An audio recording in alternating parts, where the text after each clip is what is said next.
Subscribe Indian News Analysis channel and press the bell icon for the latest defense updates। IN Hindi के एक नए episode में आपका स्वागत है, जहां आपके लिए लेकर के आते हैं टॉप डिफेंस अपडेट्स जो कि देश और विदेश से होती हैं। और आज की अपनी अपडेट की शुरुआत करेंगे हम एमआरएफए प्रोग्राम को लेकर के आई एक नई अपडेट से।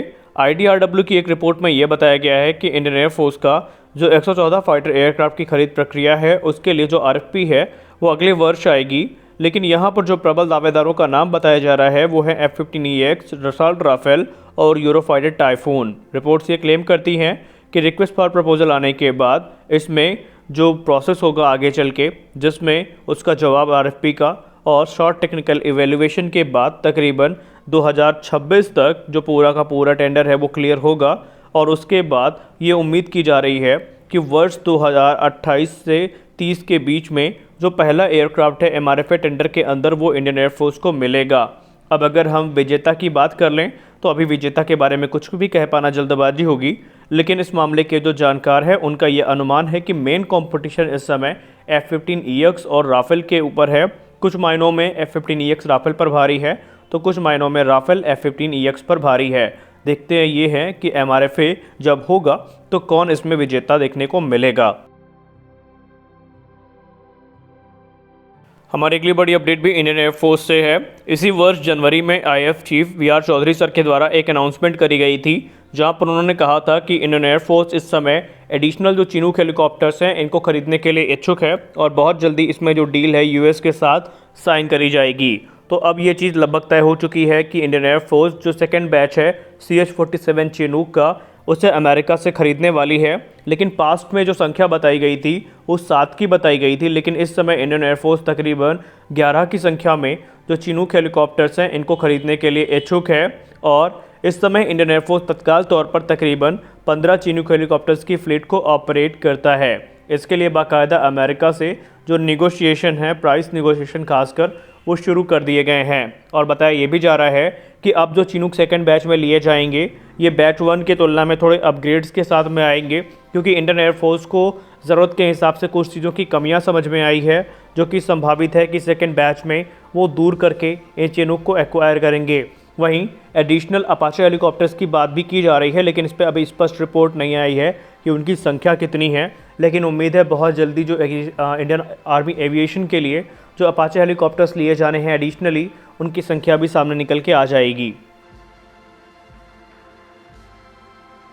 हमारी अगली बड़ी अपडेट हिंदुस्तान एरोनॉटिक्स लिमिटेड से आ रही है।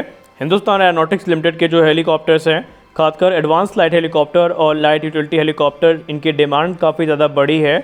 और इस समय Hindustan aeronautics limited Indian coast guard और इंडियन नेवी के साथ साथ में मिल करके जो नेवल वेरिएंट है लाइट यूटिलिटी हेलीकॉप्टर्स के, उन पर काम कर रही है, जो कि फोल्डेबल ब्लेड्स के साथ में आएंगे। और ये इंडियन कोस्ट गार्ड और इंडियन नेवी की रिक्वायरमेंट्स को पूरा करने में सक्षम होंगे।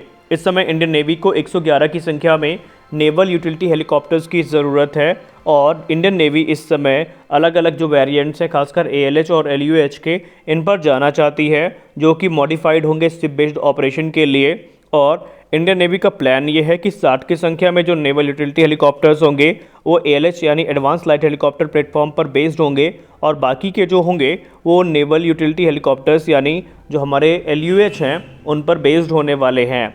और इंडियन कोस्ट गार्ड ने भी अपनी रिक्वायरमेंट सामने रखी है। बेसिकली ये जो हेलीकॉप्टर हैं ये पुराने जो चेतक हेलीकॉप्टर्स हैं इनको रिप्लेस करेंगे इंडियन नेवी और इंडियन कोस्ट गार्ड की सर्विस से। हमारी अगली बड़ी अपडेट पाकिस्तान को लेकर के आ रही है। हमने पाकिस्तान को लेकर के कई बड़ी अपडेट्स को कवर किया और ये अपडेट भी काफ़ी खास है। पाकिस्तान की जो हैवी इंडस्ट्री है टेक्सला, इसको एक बड़ी जिम्मेदारी मिली है और वो है VT4 मेन बैटल टैंक, जो कि पाकिस्तान चीन से ख़रीदा है। और ये जो टैंक्स हैं बेसिकली ये कम्प्लीटली नॉकडाउन स्टेज या किट के रूप में पाकिस्तान पहुँचेंगे, जहाँ पर पाकिस्तान की हैवी इंडस्ट्री टेक्सला इनको असेंबल करने का काम करेगी। और ये जो किट्स पहुंचाई जाएंगी कम्प्लीटली नॉकडाउन किट्स के तौर पर, ये चाइना की नॉरिनको ग्रुप के द्वारा सप्लाई किए जाएंगे पाकिस्तान को। और जब पाकिस्तान इन टैंक्स को असेंबल कर लेगा तो इसको नाम दिया जाएगा हैदर मेन बैटल टैंक, जो कि 3rd जनरेशन का टैंक है अगर वो उनकी क्लेम की बात माने तो। और गौर करने वाली बात ये है कि अलग अलग बैचेस में तकरीबन 300 के आसपास जो VT4 मेन बैटल टैंक्स हैं ये पाकिस्तान के द्वारा खरीदे गए हैं। और इसके अलावा अगर हम बात करें तो पाकिस्तान के पास 320 टैंक्स की जो T-80 UD की फ्लीट है और अल खालिद की जो फ्लीट है उससे टेक्नोलॉजी के मामले में थोड़े एडवांस होंगे, क्योंकि आपको पता ही है कि अल खालिद टैंक्स लगभग अपने खात्मे की तरफ बढ़ रहा है, क्योंकि अपग्रेड्स की कोई संभावनाएं हैं नहीं और पाकिस्तान उनमें अभी हाल ही माइनर अपग्रेड कर पाया है।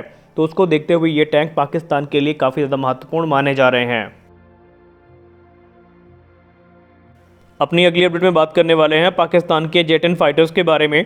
ये तो हम सबको पता है कि पाकिस्तानी वायुसेना में जो जेट-10 फाइटर्स हैं इन्हें इंडक्ट कर लिया गया है, लेकिन एक गौर करने वाली चीज़ जो सामने आई है वो ये है कि जो नए बैच हैं जेट-10 के, उन्हें अभी हाल ही में चेंगलू एयरक्राफ्ट इंडस्ट्री के बाहर स्पॉट किया गया और वो जो मेन स्ट्रीम जेट-10 हैं उनसे कलर में थोड़े अलग दिखे।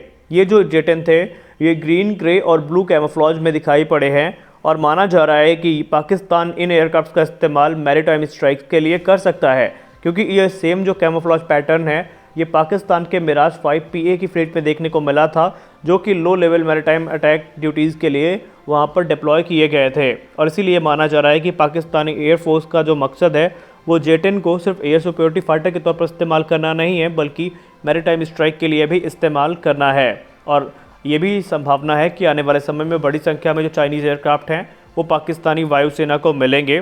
और हमने कल की वीडियो में इसके बारे में ऑलरेडी बात कर रखी है, जहां पर एक संभावना बताई गई थी कि पाकिस्तान को चीन से FC-31 और तुर्की के प्रोग्राम में भी शामिल होने का न्योता मिल सकता है, यानी पाकिस्तान एक साथ 2 स्टेल्थ फाइटर को प्राप्त कर सकता है, ऐसी संभावनाएं दिखाई पड़ती हैं।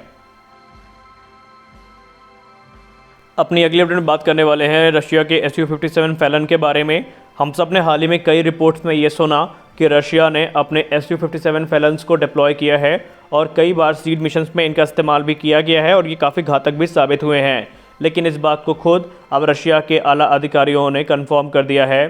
सर्गी शेमगोव, जो कि डायरेक्टर जनरल हैं रोस्टेक के, उन्होंने एक इंटरव्यू में ये कहा है कि रशिया के द्वारा तकरीबन 4 की संख्या में जो Su-57 फैलन्स हैं उनका इस्तेमाल यूक्रेन के अगेंस्ट किया गया है और इन्होंने अपनी कैपेबिलिटी को बखूबी प्रदर्शित भी किया है। उनका दावा है कि ना तो इसे कोई रेडार देख पाए और ना ही ये कभी ट्रैक किया जा सका और इसने अपने हर मिशंस को काफ़ी अच्छे से एग्जीक्यूट किया है और इससे रशियन एयरफोर्स इतनी प्रभावित है कि अब उन्होंने Su-57 फैलन के प्रोडक्शन को बढ़ाने का फैसला कर लिया है और कुछ छोटे मोटे प्रोजेक्ट जिन पे अभी रशिया केंद्रित कर रहा था अपना ध्यान, उन पे थोड़ा ब्रेक लगाया जा सकता है। यानी कि रशिया का जो प्लान है अब बड़ी संख्या में Su-57 फैलन्स को प्रोड्यूस करने का है। आपको हम बताना चाहेंगे कि Su-57 फैलन के 2 और वेरिएंट तैयार किए जा रहे हैं। पहला होगा नेवल वेरिएंट, जिसके बारे में ऑलरेडी हमने एक डेडिकेटेड वीडियो में बात कर रखी है, और दूसरा इसी फ्रेम पर आधारित एक 6th Gen फाइटर होगा जो टेक्नोलॉजी वाइज काफ़ी एडवांस होगा। उस पर भी काम शुरू कर दिया गया है।